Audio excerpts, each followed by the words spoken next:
Have you ever wondered whether solitude could be the key to deeper peace and insight within Buddhist practice, or on the other hand, whether it might just leave you feeling disconnected and lonely?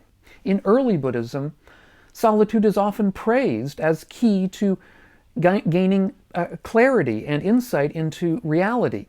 However, it's also recognized as something that can be problematic if you're not prepared for it.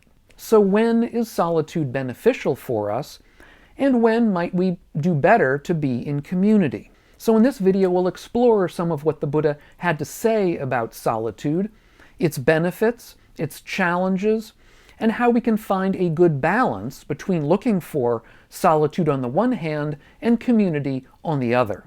First, let's discuss some of the benefits of solitude in early Buddhism. In many early Buddhist texts, solitude is praised as removing distractions from us and allowing us, therefore, to reach deeper states of meditation, deeper states of insight, deeper understandings of the Dharma. One famous and very early text, indeed a text that may even stem from a pre-Buddhist tradition, is a poem called The Rhinoceros, which I did a video about a while back. I'll leave a link to that video down below in the notes. And in that poem, the Buddha, or whoever wrote it, basically extols this ideal of being alone. That if you cannot find a good companion, that it's best to travel the path of practice alone, and that it's very difficult to find a good companion. Another early sutta makes a similar point in a little bit more detail. Here's what the Buddha says in that sutta. Ananda, a mendicant doesn't shine who enjoys company in groups, who loves them and likes to enjoy them. It's quite impossible that such a mendicant will get the pleasure of renunciation, the pleasure of seclusion, the pleasure of peace, the pleasure of awakening when they want, without trouble or difficulty. But you should expect that a mendicant who lives alone, withdrawn from the group, will get the pleasure of renunciation, the pleasure of seclusion, the pleasure of peace, the pleasure of awakening when they want, without trouble or difficulty. That is possible. For an example of the power of this kind of solitude, all we have to do is look to the Buddha's own life. The Buddha, after all, grew up in a large community and eventually left home to search for the Dharma, the path, alone. Now, he did spend indeed a good deal of time when he was on this search in various communities of people. He wasn't alone all the time. But his key breakthrough to enlightenment happened after he left his last small community of extreme ascetic practitioners. Once he was by himself, he was able to forge a middle path, as he called it. I've discussed this middle path in several videos. I will leave links to them down below if you want to hear more about that. So why is this kind of solitude so beneficial to us in our practice? I think, on the one hand, it allows us distance, allows us a bit of distance to confront our tendency to be attached to social approval, to praise, to our identity that we construct in groups of people. It can help give us time and quiet to confront our own restlessnesses, our own cravings and clingings, in a way that is more difficult when we're distracted by other people and other social occasions. It can also help us to find pleasure by ourselves without relying upon external people or circumstances to give us pleasure, but simply relying on ourselves, our own practice, our own efforts to provide pleasure. Finding joy and happiness in meditative insight, for example, is on the whole a much healthier way of finding that pleasure than doing so by relying on external factors. Second, I think it's critical that we touch on some of the downsides of solitude, some of the concerns or problems or dangers of it. Because it has to be said that not everybody is ready for solitude in the sense that we're talking about here. Solitude in particular should not be used as a method to indulge in our aversion to other people, nor in our perhaps conceited idea that we are better than others and so therefore are self-sufficient. The Buddha warned that solitude can be harmful if it's not approached with the proper preparation. In one early sutta, the monk Upali goes to the Buddha and says that he wants to spend some time in solitude. And the Buddha responds that basically he doesn't think that's a really good idea. The Buddha says, "Upali, remote lodgings in the wilderness and the forest are challenging. It's hard to maintain seclusion and hard to find joy in it. Staying alone, the forests seem to rob the mind of a monastic who isn't immersed in samadhi. If someone should say this, though I don't have immersion, I'm going to frequent remote lodgings in the wilderness and the forest, you can expect that they'll sink down or float away." And the immersion that the Buddha mentions here means accomplishment in samadhi, accomplishment in deep forms of meditative absorption such as jhana. Without these kinds of ways of stabilizing the mind, we can, in solitude, the mind can in fact indulge in greater types, more deep kinds of restlessness, of worry, of fear, anxiety, even of doubt.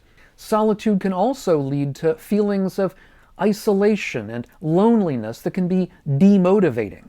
For this reason, for most of the Buddha's followers, particularly beginning followers, the fellowship of Sangha was extremely important. Indeed, the Buddha himself says in one early sutta that spiritual friendship, this kind of community that we have with our spiritual friends in a Sangha of like-minded practitioners, he says this kind of spiritual friendship is all of the life of practice. So I think we can see now that the critical point here is to find the right balance between solitude on the one hand and community, good community on the other. So third, I want to turn a little bit to finding that balance. Now, when is solitude most beneficial for us in our practice? Well, as I say, the easy answer here is that it's most beneficial when it's properly balanced with community. Beginners to the practice will, I think, need on the whole the most community, the most support from their fellow practitioners.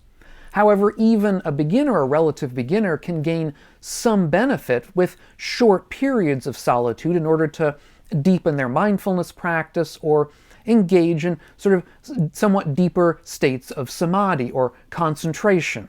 This lays the foundation for further advancements. As the person, the beginner, the practitioner continues their practice, they can consider taking longer periods of solitude, but I think always should be under the guidance of some experienced teacher who can keep an eye on things. The point is not to engage in solitude too quickly or too early, but also not to overindulge ourselves in the company of groups, which can lead to restlessness and further social attachments that aren't to our real benefit.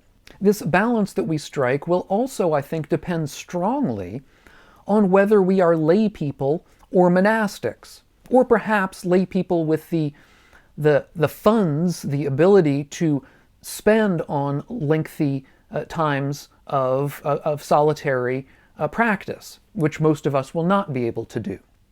Of course, people who are able to indulge in this kind of solitary practice, whether they are lay people with the finances to do it or monastics, they will have the chance to reach deeper states of meditation and perhaps deeper kinds of insight. However, ordinary lay people leading ordinary lives will likely not have the time or resources to be able to spend on this kind of practice. And I'll touch on that in a moment. In any case, community is key to practice, so there's nothing lost in maintaining close contact with good spiritual friends. Also, community can help us to foster other beneficial attributes such as compassion or humility that we'll need on the path. When we're trying to find this balance, it may be helpful to ask ourselves certain questions, such as, am I looking for this kind of solitude in order to deepen my practice, or instead, am I running from difficult situations and difficult people? Do I have the emotional resources to maintain mental stability when I'm alone for long periods of time? We may not even know the answer to these questions until we've tried a little bit of it. Fourth, I want to turn to some practical tips to cultivate solitude from within an ordinary lay life. Because while most of us are not going to have the time or resources to spend on lengthy solitary retreats, we can still cultivate little islands of solitude and quiet in our own lives. In fact, we don't need to spend great deals of time in solitude in order to gain some of its benefits. We can try to maintain little islands of solitude every day by taking, let's say, a short morning walk, by doing silent meditation for a period of time, by setting times when we unplug from our devices, or by setting boundaries for ourselves. Time when we're not going to be focused on work. Time when we're going to take for ourselves and just spend in quiet. And, to an extent, solitude doesn't even require us to be separate from other people. We can try to cultivate a mindful, quiet state of mind even in a larger group. We can take time to ourselves even when we're, let's say, in an office or with other people. We can, when we're walking, walk mindfully, walk with intention. We don't have to always be attending to the conversations around us, but simply be sitting in a quiet state of mind. This kind of focus on mindful breathing or perhaps walking meditation can create an island of calm within a larger social environment for us. Fifth, in conclusion, I want to discuss the Buddha's wisdom on solitude. As the Buddha says, solitude can be very beneficial for cultivating peace and insight and clarity in our practice. However, it can also be dangerous if we're not prepared properly for it. Solitude is most beneficial when it's balanced with a meaningful engagement with our spiritual friends and our local community. And to the extent that we want to deepen our practice of solitude, it will be helpful for us to gain experience in deep states of samadhi or meditation, as well as understanding how to cultivate mental stability generally. In a world that's always connected, creating solitude for ourselves, even for a few minutes at a time, can be genuinely transformative. Whether that means taking time every day for formal meditation, whether it simply means taking a mindful break from time to time and focusing on our breath, whether it means simply taking 10 seconds in a difficult situation to collect ourselves before we respond. In all of these ways, we can cultivate solitude even within a broader social context. So my questions for you is, how does solitude help you to reconnect with your own practice? And how can you create moments, cultivate moments of solitude in your own days? I did a recent video on solitude and the sort of this kind of tension between the Sangha, that is to say practice in community, and practice alone, or the island. I'll leave a link to that earlier video up here on the screen.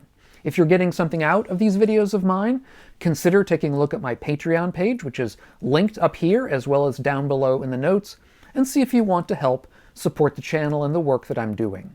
Thanks so much, and we'll catch you on the next video, and meanwhile, all of you, be well.